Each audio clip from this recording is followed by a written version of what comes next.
سلام، امیدوارم حالتون عالی باشه. من مهدی هستم و اولین آموزش از حوزه ایردراپ رو میخوام بهتون بدم. توی این آموزش قرار نصب ولت متاماسک روی مرورگر رو بهتون بگم.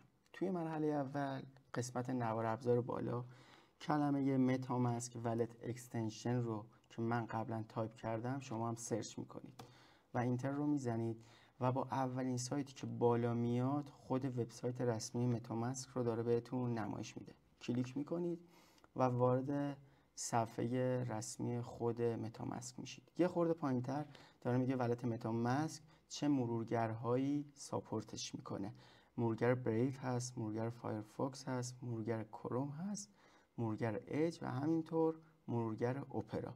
طبق تجربه چندین سالم مرورگر بریو نسبت به سایر مرورگرها امنیت خیلی خیلی خیلی بالاتری داره و خیلی کم پیش میاد که بیان مرورگر بریو و حالا اون کیف پولی که روی مرورگر بریو نصبه رو هک کنن و دسترسی بهش پیدا کنن.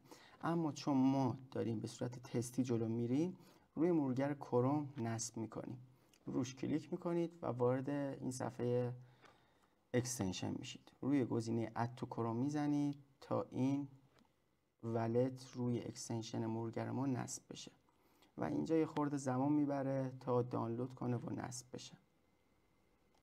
بعد از اینکه ولت نصب شد خودش به صورت اتوماتیک وارد این صفحه میشه. روی گزینه آی اگری کلیک میکنید و ما فرض رو بر این میگیریم شما از قبل هیچ کیف پولی، هیچ حساب ندارید و میخواید یک دونه جدید ایجاد کنید. روی گزینه اول Create a new wallet کلیک میکنید. اینجا یک سری توضیحات داره به ما میده، باشون کاری نداریم. روی گزینه آی اگری کلیک کنید و این قسمت از ما پسورد قوی میخواد که حداقل 8 کاراکتر باشه و پیشنهادم میشه ترکیبی از حروف و اعداد باشه و همچنین علامت‌های اختصاری مثل ادساین، دلار، هشتگ، درصد یا آندرلاین یا سایر موارد. اینجا حالا ما بر فرض مثال یک رمز قوی ایجاد میکنیم و مجدد تکرارش میکنیم. اینجا گزینه استرانگ اومده، گفته یعنی پسورد شما قابل قبول و قویه. روی گزینه I understand کلیک میکنید و Create a new wallet کلیک میشه. توی این صفحه روی گزینه آبی کلیک کنید و تو این قسمت که مهمترین و حساس ترین قسمت ماست روی گزینه ریویل میزنید و کد 12 کلمه‌ای به شما نمایش داده میشه.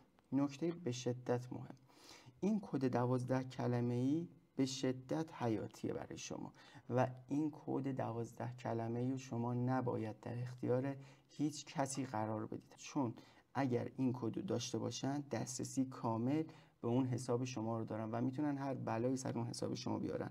میتونن کل داراییاتون رو کلا بردارن و انتقال بدن به حساب خودشون. پس این نکته رو داشته باشید. و نکته دوم این که پیشنهاد میشه این کد 12 کلمه‌ای رو به جای اینکه داخل سیستمتون سیو کنید داخل دفترچه یادداشت، داخل برگه کاغذ بنویسید و پیش خودتون داشته باشید، چون ما کلا و دائما کارمون با اینترنته و دسترسی به اینترنت داریم. خدایی نکرده یه موقع اگر سیستم هک بشه اون هکره دسترسی کامل داره به این کد 12 کلمه‌ای و میتونه هر کاری بکنه. اینجا از ما میخواد کلمه های اعداد 3 4 8 رو پر کنیم تا این گزینه برای ما روشن بشه.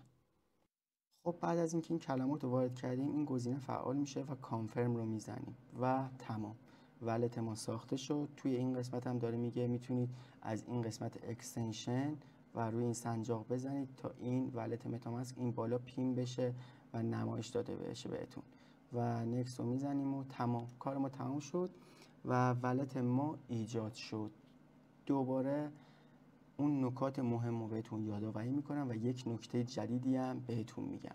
نکته اولمون چی بود؟ این بود که اون کد 12 کلمه‌ای رو در اختیار هیچ کسی قرار ندیم. یعنی اگر کسی هم اومد گفتش که میخوام برات پول بریزم باید این کد 12 کلمه‌ای تو داشته باشم، باید بدی بهم و حالا یا یه طور دیگه ای صحبت کنه، اصلا گوله حرفاشو نخورید و به هیچ عنوان قرار ندید.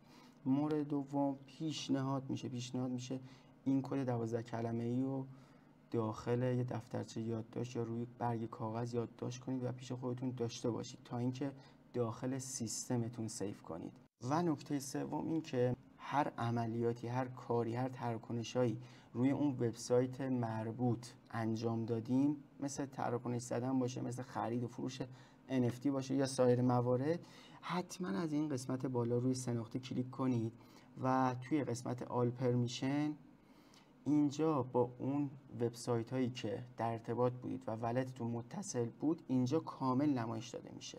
اینا رو بعد از اتمام کارتون و اینکه میخواید اصلا لپتاپ رو خاموش کنید، برید بخوابید یا برید استراحت کنید، این کار رو قبلش انجام بدید. حتما روی هر کدوم از این گزینه‌ها بزنید، یک سری دسترسی‌ها رو داره بهتون میاره.